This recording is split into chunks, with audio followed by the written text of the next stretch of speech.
How many people call themselves business people? How many people call themselves technology people? Okay. How many people call themselves something else? So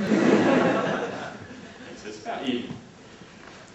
Okay, it's interesting, but I'm going to change the rules. Now, if you were designing a radio, I just want you to think about Jenny for a moment. Jenny is 56. She lives just outside of London in the UK. She used to work in marketing. She doesn't really get on with technology that well, though. If I were to sum Jenny up in one statement, it would be something like, oh, I wouldn't be able to work that one out, it's too complicated. Now, if you're starting with Jenny, which radio would you design? Radio A or radio B? Hands up for B. Hands up for A. There's always one. I'll introduce it to Jenny later and you can argue with her. My mom would want the clock. Your mum? My mom would want the clock. Your mother would want the clock. So does Jenny want the clock? I don't know. Jenny sits in her kitchen, has a big clock on the wall. As I mentioned. She reads the newspaper a lot, she watches TV, she listens to the radio. She doesn't need a clock, believe me. Anyway. So she says, I just want to listen to the radio, that's all I want. I want controls that I'm comfortable with, and I want a quality product. So when she picks up this radio and it weighs a lot, she says, oh, that feels nice. That's a good quality product. My phone's a good quality product, apparently. It weighs a ton. And then he does one thing, and it's got knobs and buttons, things that she's very familiar with. So she picks up the other radio. Come back to him in a minute. She thinks it's fiddly, it's lightweight, which to her means it's plasticky and cheap, because she doesn't like the other radio. I'll send one to your mother, so you can see it for the cheap. But let's change the game again. I'd like to introduce you to Tony. Tony is 58, so he's the same age, roughly, as Jenny. He's from roughly the same place, roughly the same social background. He earns about the same amount of money. But he's a pipeline engineer, and he loves cricket. Does anyone actually know what cricket is here? And he travels a lot.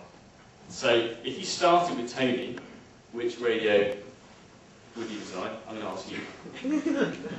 A. Good. Right. Thank you. Yeah. Because he travels a lot. This thing is actually branded. It has BBC World Service written on it. And that's pretty much the only place you can get cricket in Saudi Arabia. That's true. And he wants a quality product as well. So he's got some of the same needs as Jenny. But when he picks this up, he says, that's very well engineered. It's very lightweight. It's very well built. I appreciate the design, the engineering that's went into that. And the dual time zone function helps him. He may not have thought of buying a radio that had that, and he certainly wouldn't have thought to buy a radio that had a key lock. But the first time he realised that was invaluable was when he was at Saudi Arabian customs and music came blaring out of his hand luggage, and then after that he realised what the key lock was for. If you gave him the other radio, he'd just look at it and think you were mad. It's too heavy, it's too old-fashioned, I'll be over my baggage allowance limit in no time at all. So that's user-centered design, and that's the thing that's actually kept us going for a long time. We've been practicing user-centered design for about 8 or 9 years now. But today it's probably more important and more recognised by customers as being the right way to do things. So rather than starting with a list of features that you want to build, and then trying to work out how best to design them, you don't start like that. You start with a concept and understanding of the user, and then you build that, you work out what features it is that they would want, and then build out from there. And that may sound pretty obvious, but quite often we encounter customers who just say, here's my list of features, can you get on and build it?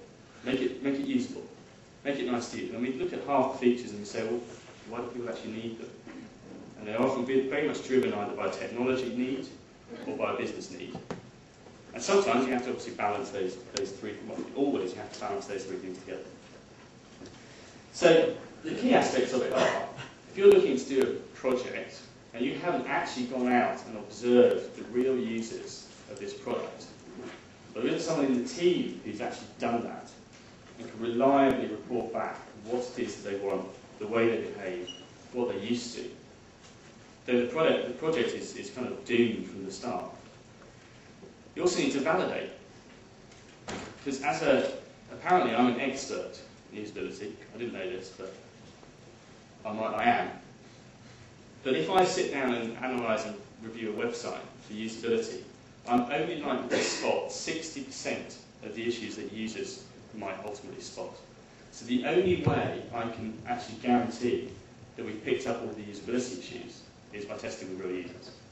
So that absolutely has to be built in to every project that we do. So very simply, there's a brilliant phrase called guerrilla ethnography, and it means nothing more than just walking around and looking at people. Sometimes that can be difficult, especially if we're at an airport in the UK, because armed police tend to look at you quite carefully. Sometimes they point their guns at you. I can witness that's true.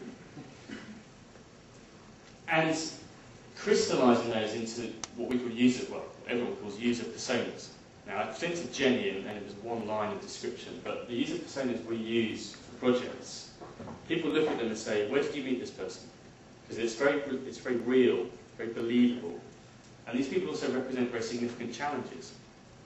So with Jenny, the challenge is she doesn't like high tech, but we're a high tech company and we want to make a radio. So how do you deal with that? How do you make that work for her? So you're going to go back to the board of a company and you say, we want to spend a lot of time thinking about users. And quite often we spend months thinking about this. Often we don't, but often we do. So the reasons to do it are simply these. Your software will be better, people will use it more, they'll be happier, they're more likely to buy more, it'll be easier to support it, there'll be less support calls. Ultimately the thing will make more money, you will be happier, your boss will be happier, your client will be happier, you'll get more sleep, you'll get to spend more time with your family, and ultimately the world's a better place to be. So that's my view on it anyway. The other thing to think about though is that quite a lot of time we walk into projects assuming that we know how users behave. And what the last year or 2 years have really shown us is that that's fundamentally shifted, that's changed in terms of the way people consume the internet particularly. So I'd like to introduce you to another person. This is Helen. She's 32. She's a relatively young mother. She lives in southwest London. You know, all my people live in London or nearby, sorry. But this is 2004. So what computer does she have? What does she do on the internet? Does she even know what the internet is? Does she use email? Does she shop? What does she do? And I think the answer is probably you could guess. She's actually on broadband, funny enough. She's a fairly early adopter of broadband. But she's got a good PC, sits in the study in her house. She uses email to chat. A couple of her friends have emigrated to New Zealand and Australia and places like that, so she uses email quite a bit to converse with them. She sends pictures, which she's probably scanned. Her husband wants to buy a digital camera, but she wants to get him to use his money more wisely. And she does a fair amount of research. So she'll go to the internet to do something specific. So she might research the rash that her child's come up with, or where to go on holiday, things like that. And she buys from people that she knows. In the UK, the biggest chain of retail fashion stores is Next.